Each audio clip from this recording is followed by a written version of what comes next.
I'm Adrienne Pedersen. Today on Upfront, Governor Evers. I think this is a solution seeking a problem. What he says is holding it back from phasing out that $300 unemployment benefit. And how many Wisconsinites he thinks will be at least partially vaccinated by the July 4th holiday. Then, how serious of a problem do you classify ransomware attacks to be here in Wisconsin? Ransomware attacks crippling U.S. companies, recently hitting a Green Bay meat packing plant. A cybercrime special agent on the news service hackers are offering to people willing to pay for it. Plus, are downtowns dying? If anyone tells you they know exactly what it's going to be, they're kidding themselves and kidding you. The Commissioner of City Development in Milwaukee on the health of the city post-pandemic. Taking on the issues important to Wisconsin. This is Upfront with your host, Adrienne Pedersen. Hello, and thank you for joining us on another busy Sunday. Governor Evers officially announced he's running for re-election, but he has a lot of hurdles to jump before 2022, from a worker shortage crisis to a stalling vaccination rate. We're going to talk about it all. Governor, thank you for being with us today. I do want to get to your re-election campaign in a minute, but first I want to ask you about this $300 weekly federal unemployment benefit. Republicans voted to end it. Will you veto that bill? Well, I'll have to take a look at it, but certainly leaning that way. The bill is based on who knows. There isn't data to support this, and so this is just something else that we're seeing all across the country. I hear it too. There is a shortage of people working in the state. There was a shortage of people to fill jobs before the pandemic. So I think this is a solution seeking a problem. The solution isn't the right one. Well, and I know that you say that there's not data to support this, but I've seen letters from the trade associations, from Chamber of Commerce locations all across Wisconsin asking you to drop the $300, saying they know it's not the only problem, but it's one of the problems. So what more evidence do you need? What specifically do you want to see to consider this? How many people are sitting at home when they should be working and getting $300 and being lazy? There's no data to say this is going to fill 20 jobs or this is going to fill 20,000 jobs. So I'm real reluctant to take a very important benefit away from people that there's not data to support that it is going to fix the problem. We need a long-term solution to this. We're short people before the pandemic, and we are short after the pandemic, and this doesn't seem to be the solution to the problem. And that labor shortage is really becoming so noticeable. I mean, there are job fairs going on everywhere. We're seeing wanted signs up. There are events being canceled this summer when we're supposed to be getting back to normal. And you say it's a long-term solution, but is there anything that you could think of in the short term that would help these businesses get back? Well, if it's an issue of training, yes, but it seems to me to be just a number issue, and we need to have a long-term solution, and that includes improving the quality of life here. We want to make sure people move to Wisconsin, stay to Wisconsin, have people understanding that they can have a good life in the Badger State. But if it was merely a job training thing, we have programs involved that can skill up people in a very short period of time, and love to have those folks that are potential hires that don't fill the perfect need. We can do whatever we can to get them ready. The benefit is set to expire September 6th. I'm curious if you would consider phasing it out over the next few months instead of just dropping it or keeping it. Well, that's a possibility, but the system that we're working with is pretty ancient, and it would take a period of time just to go from 300 to 225 to 125 and so on. I prefer just letting it run out at the federal level, and let's move on. And I want to talk about the fact that Wisconsin is going to get $4.4 billion more dollars expected over 3 years. Republicans, specifically Robin Vos, he wants to turn that into a $4 billion tax cut. Are you open to negotiating some type of tax cut?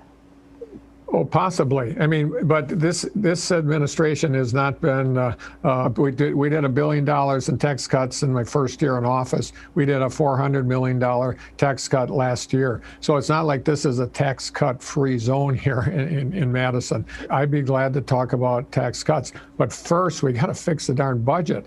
We already have kind of a mishmash of things going on in the education budget with higher ed and K through 12, where they haven't put enough in the budget, so that's preventing our schools and our universities from getting money that is due to them just because they haven't done a maintenance of effort.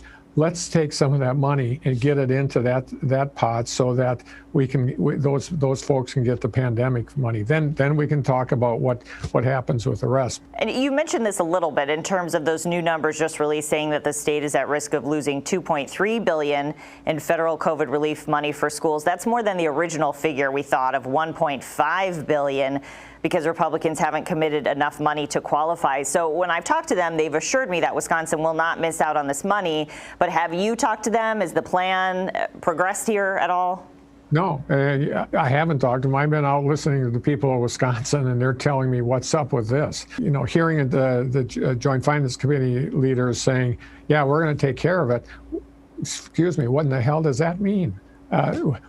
We need to resolve this, and I know they're screeching towards a July 1 end, and so that they can get out of town. But the fact of the matter is, it's time for some thoughtful conversations with the Joint Finance Committee to make sure that Wisconsin taxpayer money that they have already sent to the federal government gets to our schools and universities and our technical colleges. That has to come first.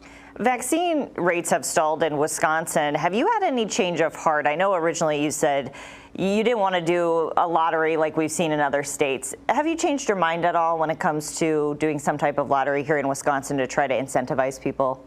Well, not yet, but if that becomes the only way we can get people to be vaccinated, I suppose that's a possibility. But we have plateaued, and we're still doing thousands of shots per day as we speak, and so hopefully we'll get there.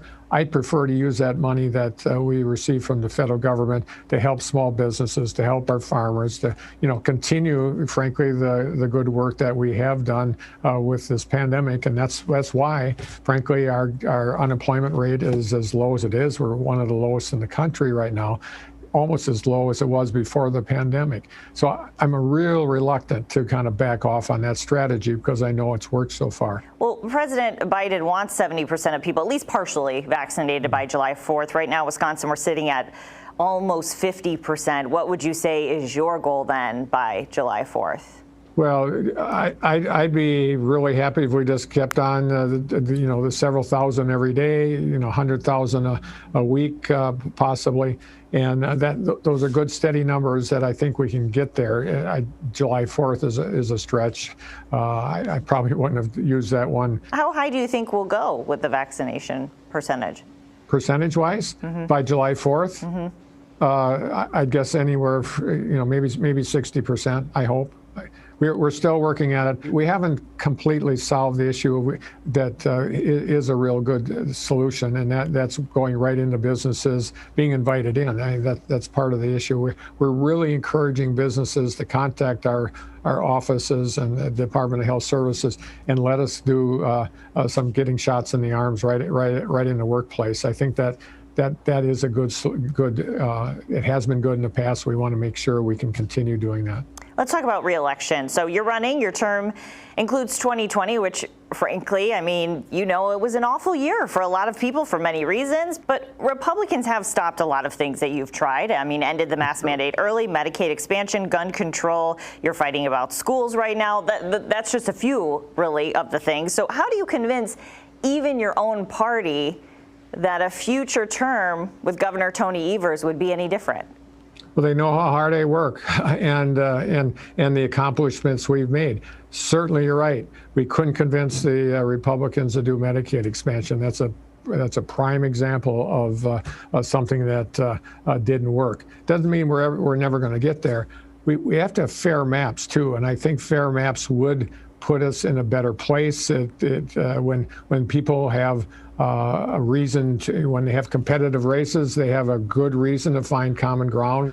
I've done a good job. I will continue to do a good job, and we will proceed in the next administration to make even further gains on the ones we've made so far. Last question, Governor. Will Mandela Barnes be your running mate? Well, I hope he will. I mean, he's been a good friend of mine. He's been very, very, very capable lieutenant governor. He's done a great job with climate issues, and I hope he does. I talk to him regularly about this. He has not made up his mind yet. I'll respect whatever decision he makes. Governor Tony Evers, thank you. Thanks, Adrian. The Budget Committee will take up taxes Thursday. Check out the WisPolitics.com budget blog for coverage. Coming up, a cyber special agent investigating ransomware attacks in Wisconsin.